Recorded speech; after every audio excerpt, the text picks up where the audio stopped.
Hello, I'm Mike Milton. My friend George Grant called me out. I've never been called out before. Not like that. But he's right so to do. And I am very thankful that I can stand and speak out for life. The Bible says in Proverbs 24, verses 10 and following, if you faint in the day of adversity, your strength is small. Rescue those who are being taken away to death. Hold back those who are stumbling to the slaughter.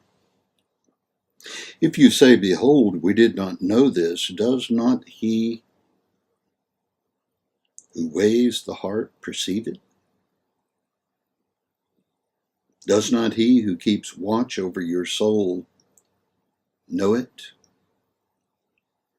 And will he not repay man according to his work? Abortion is wrong.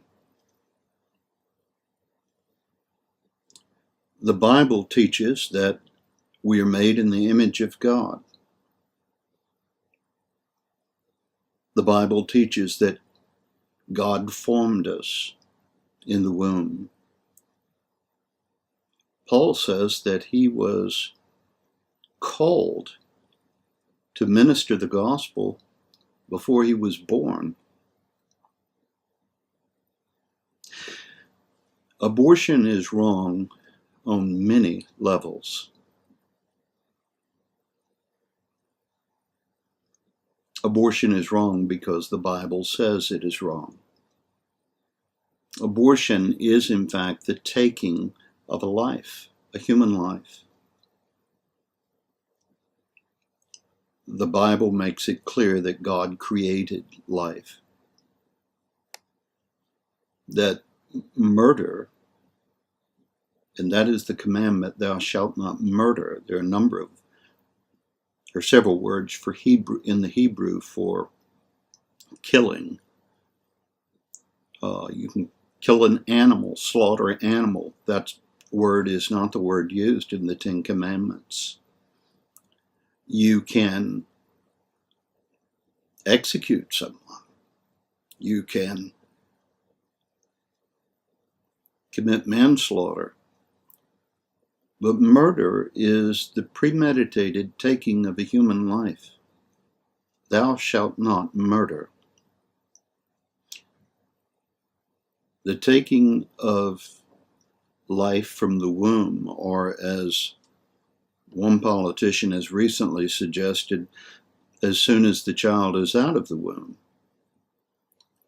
is murder. Abortion is wrong because God, in his revelation to us, his divine revelation, teaches us that he is the author of life. And therefore, we can't change the author's story. We can't interrupt the story of a human life. That is God's work, not ours. It's also wrong, abortion is wrong, because we know this from natural law. So divine revelation is the Holy Bible, and we know abortion is wrong from that. But we also know abortion is wrong from our conscience. The Bible says that we have eternity in our hearts. Solomon in Ecclesiastes. There is a law that has been placed inside of every human being. John Calvin called it the sensus divinitatis, the sense of the divine, a recognition that there is a God and that we are responsible to him. Natural law teaches us that abortion is wrong.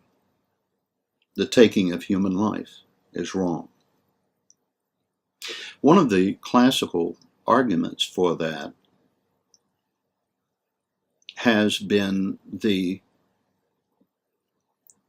scenario described in which, let's say, you are out for the evening with your wife or your husband or your boyfriend or with friends. But let's say it's a married couple out for the evening. You've got dinner reservations at 7. You're running late. You're scooting along the sidewalk, moving toward your destination, when all of a sudden you come upon a body. Is it a homeless person? Is it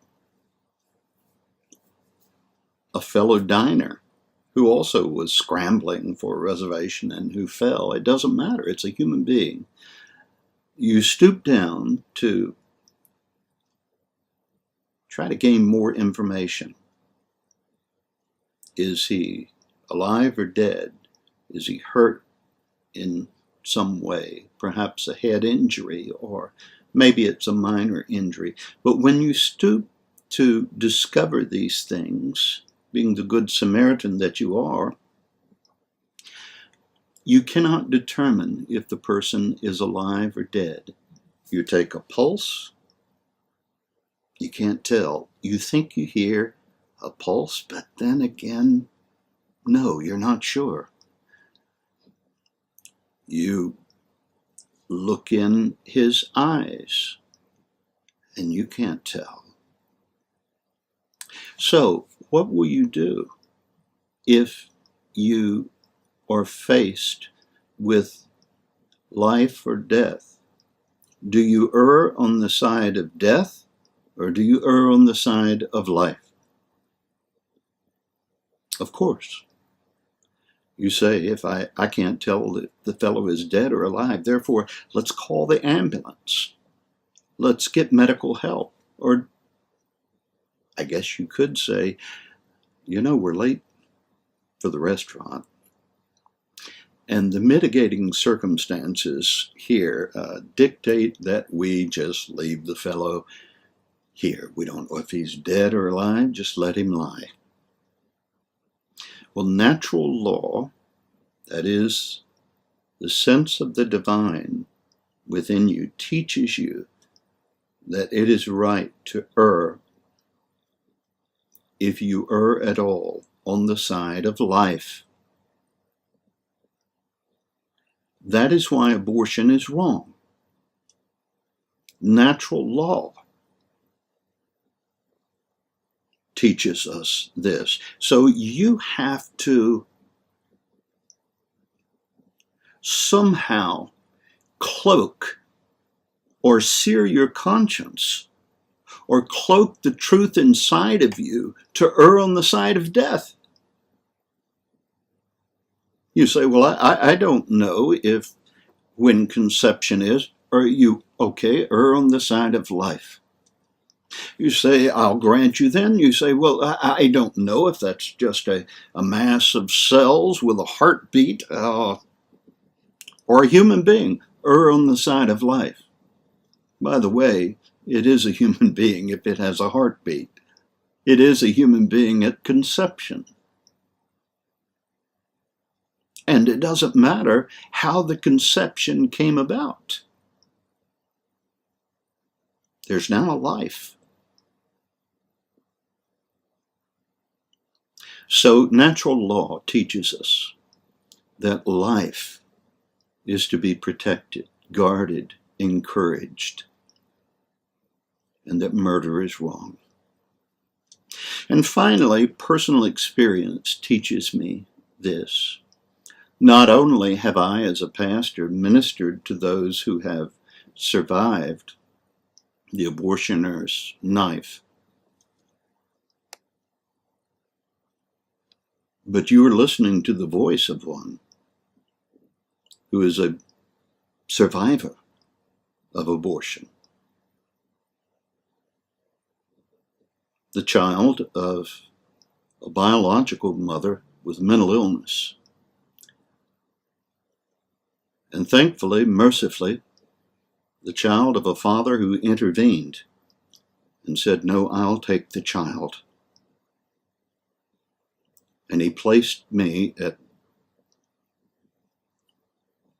in my infancy in the arms of my aunt, his sister, who at 65 years of age had never had any children and was a recent widow, but she accepted me.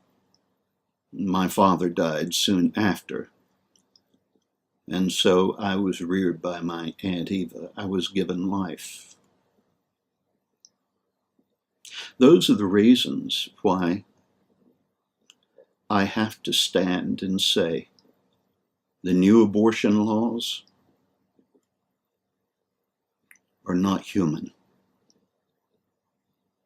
It's why I have to take the opportunity to respond to my friend George and to others and try to stand shoulder to shoulder with some of these great men and women to say abortion is wrong. And God will grant forgiveness to you who have gone through the ordeal, you mothers, or maybe a father who has encouraged it. I remember, as many of you do, Mother Teresa speaking at the National Prayer Breakfast in the presence of President and Mrs. Clinton, who were advocates of abortion. But Mother Teresa boldly and courageously took a stand for life. And her simple words, "If you do not want the child, give me the child," echo through the years and will forever stand as both a testimony to this woman's faith, but also is inscribed as the vision, the response of those like myself who know that abortion is wrong. Give me the child. We will find a home for the child. There are families, husbands and wives with empty arms and full hearts who want the child. And that is the beauty of life. The Lord bless you and keep you, and thank you for listening.